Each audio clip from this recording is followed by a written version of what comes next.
Welcome to another installment of the CDI educational series. Today, we want to show you the exciting possibilities of business intelligence and AI monitoring, leveraging the IHE SOLE profile.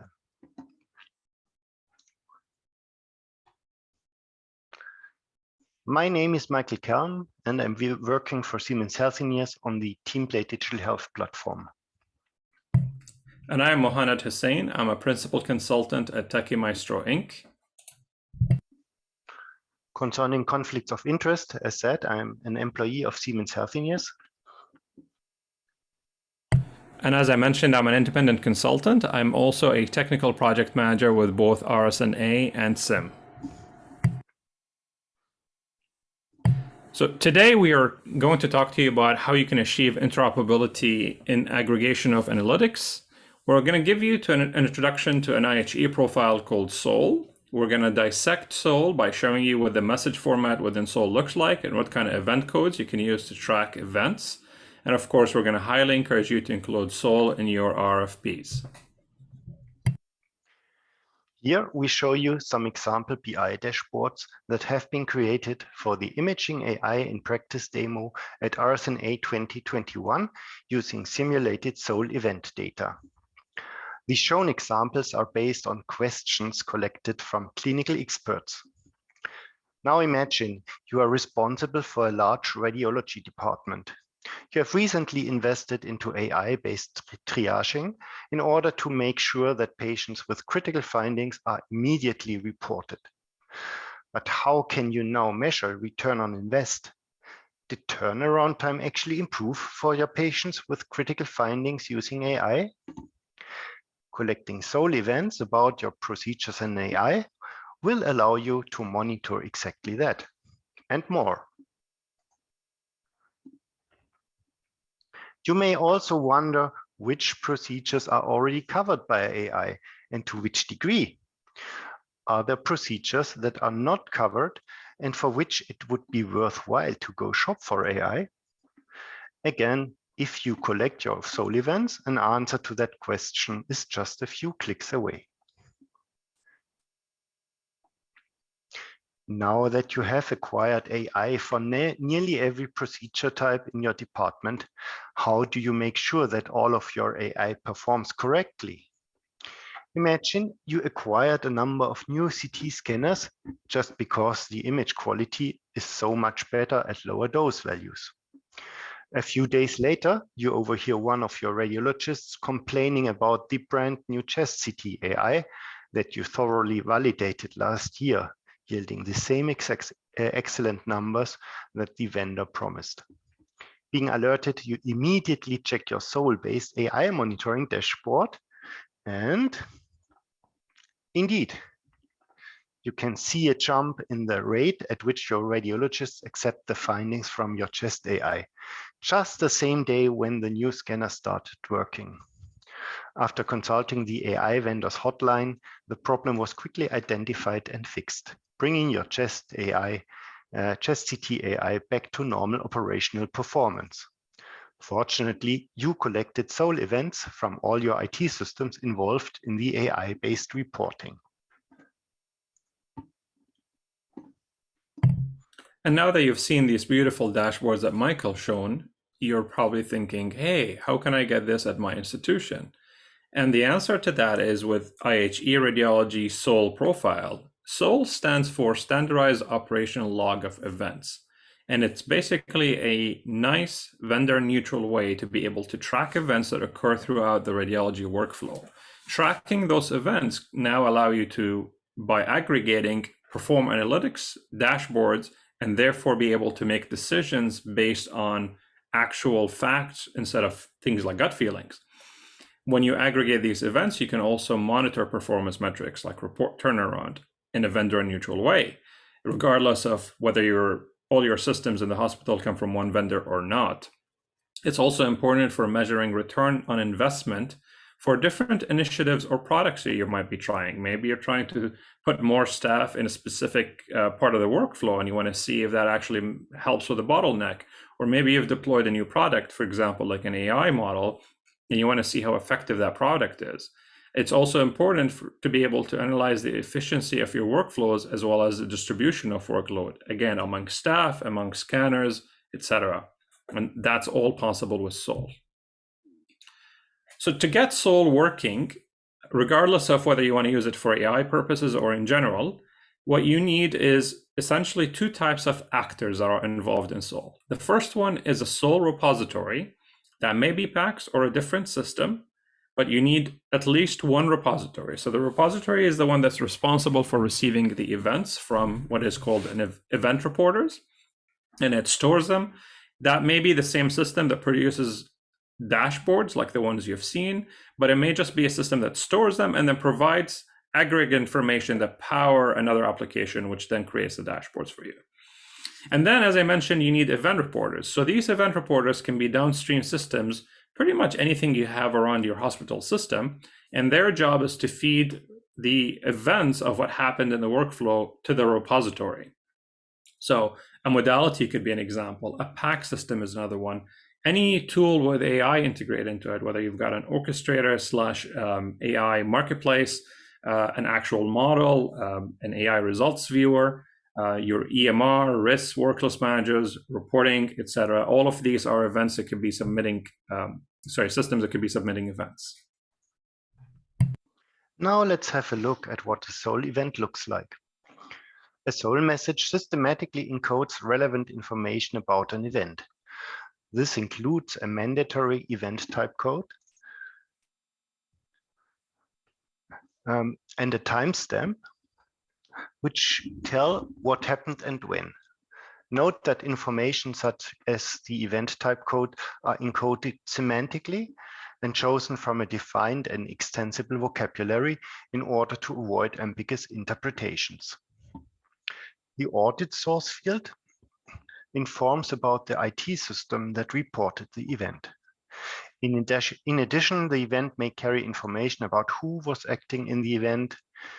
This could be a machine or a person, such as a radiologist, and the event may name entities of various types that were involved in the event. Before diving into an example, I would like to point out that the SOLE standard currently allows for two options for encoding SOLE messages.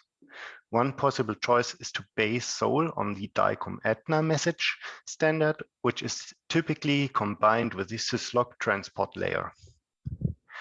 DICOM Aetna and syslog are protocols supported by a significant number of clinical IT systems, even if these do not explicitly support SOLE. The second, and in our opinion, simpler choice is using the audit event resource as defined by HL7 FHIR as a base for encoding SOLE events. Let's have a look into an example based on FHIR.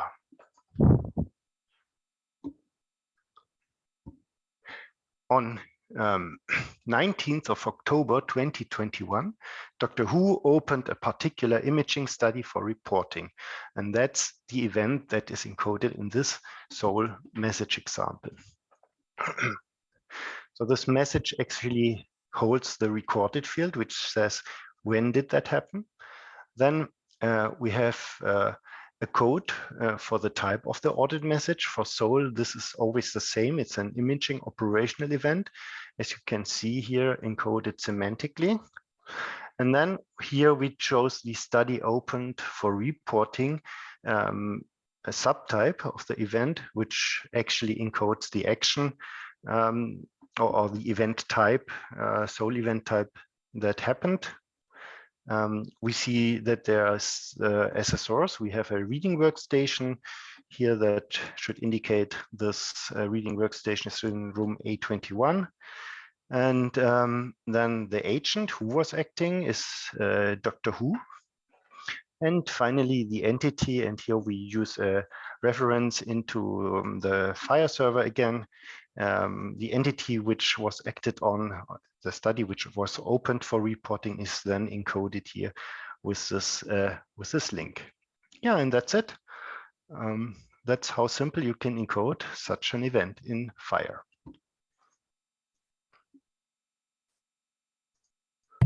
And now that you've seen a sample of those events, as Michael showed on the previous slide, you're thinking, hey, how can I make my system an event reporter? And the answer is it's extremely easy. So you're basically just creating a JSON object like you've seen on the previous slide. And that JSON object can be submitted over to the SOLE repository over a RESTful outgoing API call. It's really that simple. You can pretty much template the JSON here in question and just fire off as events take place, which is something that we're going to be covering in a bit.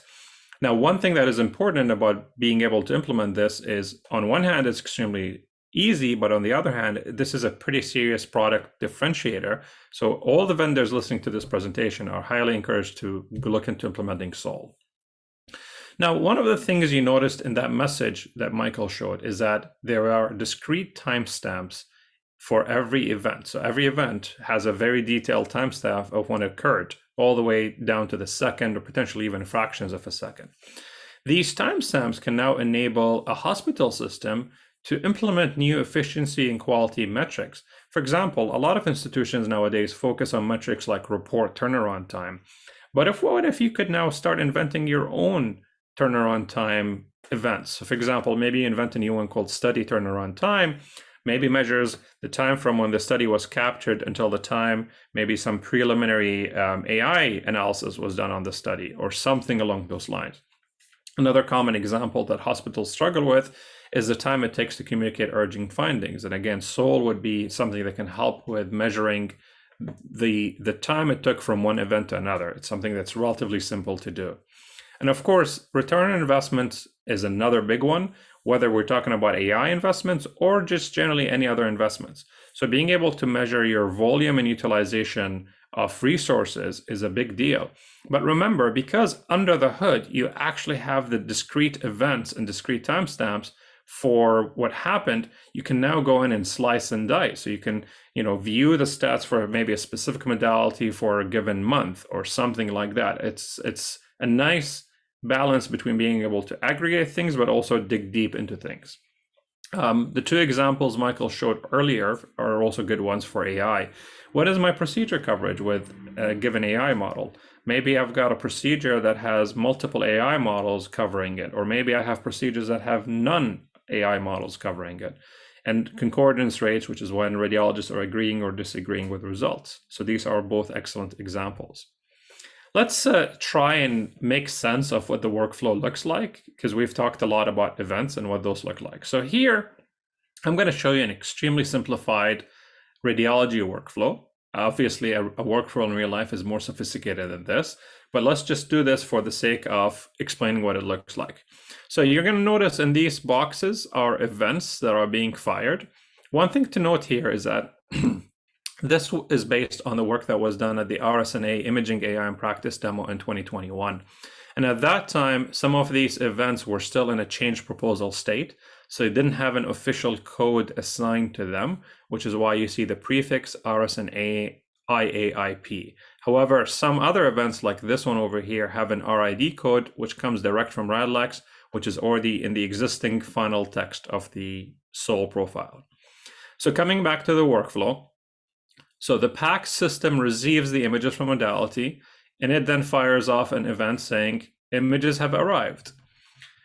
Now, something happens behind the scenes where either the PACS system or perhaps an AI orchestrator decides that, hey, these images should go to this specific AI model for processing. So an assignment takes place, and now the model is in charge. So it fires off an event saying, hey, I've just began processing these images. Maybe the model takes 2 minutes to process these images, and then it fires off another event saying processing is completed. However, because this model scanned the images before the radiologist had a chance to look, it's actually discovered what it thinks are critical findings. So now it's asking the AI orchestrator or the AI marketplace to notify downstream systems. So it sends a priority notification, which now, thanks to the AI orchestrator, bumps up that study on the work list, so it's a higher priority. So the radiologist goes in and picks up that study, opens it up for reporting, which by the reporting system fires off an event to tell us that. Maybe a minute later, the radiologist is done and signs the report. So now we have an event saying final report approved.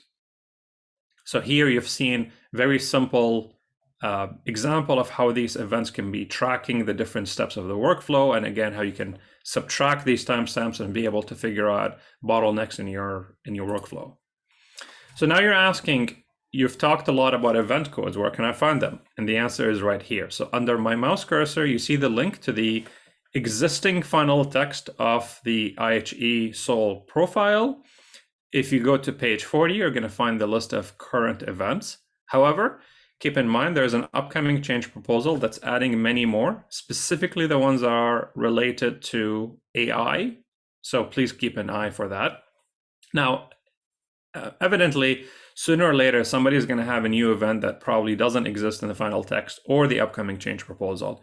So when that time comes, you're more than welcome to kick off an IHE change proposal request, and you can start doing so by emailing radiology@ihe.net. We highly encourage you, now that we've learned about SOLE, to include SOLE in your RFPs. So on this slide, we've provided sample text that you could use to include in your RFP to request support for SOLE. Now, remember, you need to have at least one SOLE repository to begin with. And also remember, Michael talked about the different transport layers. So you want a SOLE repository that maybe ideally supports both, unless you know that all your event reporters maybe support the one that your repository has. But yeah, so you're more than welcome to reuse the text here. Again, you have to have an event repository in place, and then you want your other system to be able to act as an event reporter. So these are systems that send events. And again, make sure you're matching your transport layers between your repository and your event reporters. So either ATNA or FHIR is what you want to be doing here. Now, remember, SOLE events can contain PHI, so it's also up to you how you can maybe use that to your advantage if it's something that helps with your workflow, but it is optional. With that said, we've now shown you how interoperability can be achieved aggregating analytics. We have given you an introduction to IHE Radiology SOLE profile. We've shown you the message format. We've shown you some event codes and shown you where you can get more. So now it's up to you to go forward and make sure that you include SOLE in your RFPs. And again, we highly encourage you to do so. Thank you for your time today. I hope you enjoyed this installment of the CDI series, and we hope to see you in the next installment.